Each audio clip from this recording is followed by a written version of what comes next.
La 106e édition des Mers qui continue, bien évidemment, ici à la porte de Versailles. Je suis avec Maryse Bernicot, qui est première adjointe Au de maire de Loctudy, voilà. cette très belle commune qu'est Loctudy. Ça se trouve où pour ceux qui ne connaissent pas? Alors Loctudy, c'est une petite commune plein sud par rapport à Quimper, à peu près à une trentaine de kilomètres de Quimper, et en face d'une autre commune qui est assez connue, qui s'appelle L'île Tudy, avec le phare des Perdrix qui sépare voilà. les deux communes. Mais Voilà. c'est vrai que quand on connaît l'île Tudy, il y a toujours un moment ou un autre où on va à Loctudy, Voilà. où on va à la Torche. C'est ça. Magnifique. Combien d'élèves, combien d'établissements scolaires? Alors, dans la commune, nous avons 3 établissements scolaires, 2 établissements publics et un établissement privé. Une école où on a, en tout, on a 188 élèves.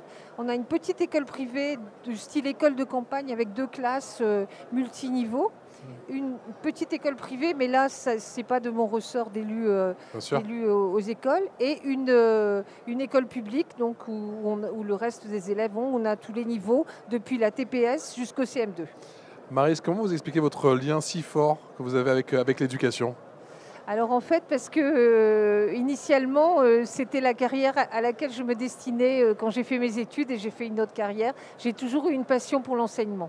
C'est-à-dire vous et la transmission. Devenir quoi? Professeur? Oui, voilà, conférencière? je me préparais à être professeur et j'ai fait une toute autre carrière. Quels sont les principaux défis auxquels vous devez faire face dans votre commune de Loctudy? Dans les petites écoles comme nous, le défi, c'est déjà au niveau des effectifs des élèves, parce qu'on est quand même une commune littorale où il y a énormément de résidences secondaires. Donc c'est vrai que la population est vieillissante. Ça s'est accentué avec le Covid en plus? Donc, avec le Covid, on a eu une arrivée d'enfants. On a eu une augmentation des enfants.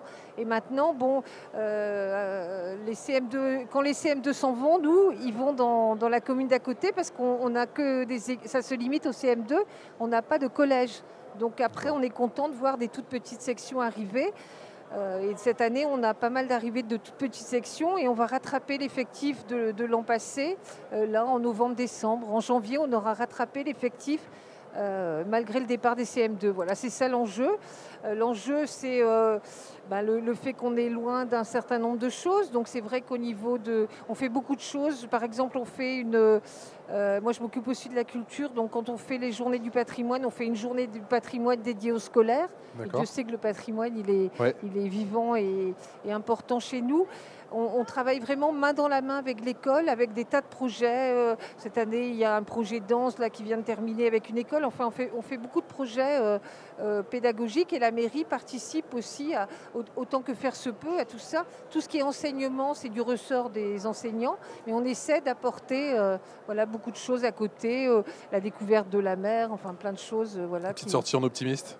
Oui, on a un partenariat avec le club nautique en fait. On a une convention d'objectifs, une convention avec le club nautique pour que les élèves suivent des cours, soit découverte de l'estran, soit navigation, selon les âges. Donc ils ont plusieurs séances par année et on renouvelle cette convention chaque année.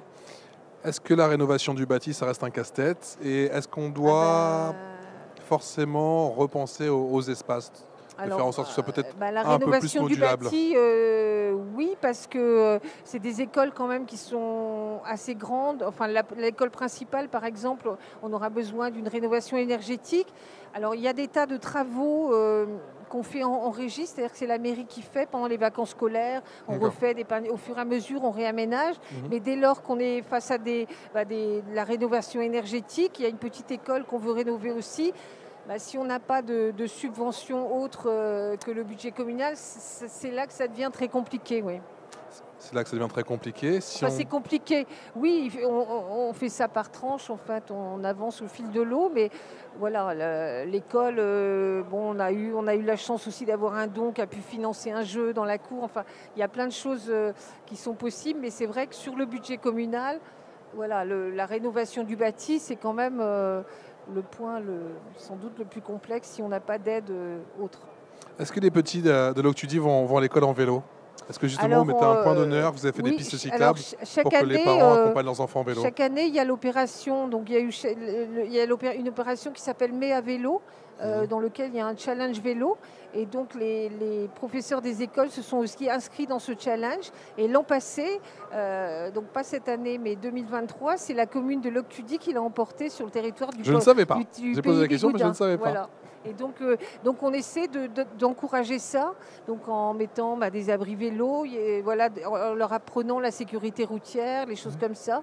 Mais parce que les professeurs des écoles ont aussi adhéré au projet, sont très investis là-dedans. Voilà, pour apprendre. Est-ce que vous faites partie d'un PEDT et un projet effectivement global sur le territoire? Et qu'est-ce que vous souhaiteriez aujourd'hui mettre en lumière concernant vos réussites? C'est complexe parce que je pense que chaque commune, on appartient à une communauté de communes de 12 communes. D'accord. Pour chaque commune, c'est complètement différent. Les choses ne sont pas les mêmes à Lille-Tudy qu'à Loctudy ou dans des toutes petites communes comme la commune de Tréguenec où la torche est sur le territoire. Donc c'est vrai que c'est compliqué. Je pense qu'effectivement,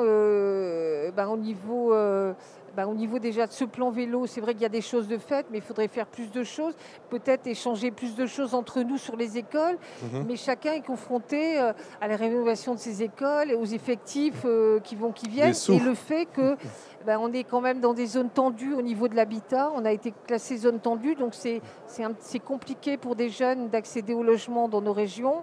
Donc du coup, effectivement, si les jeunes n'accèdent pas, on a moins d'enfants à l'école. Donc voilà, c'est des enjeux de territoire qui sont très très importants. Merci beaucoup Maryse. Merci à vous.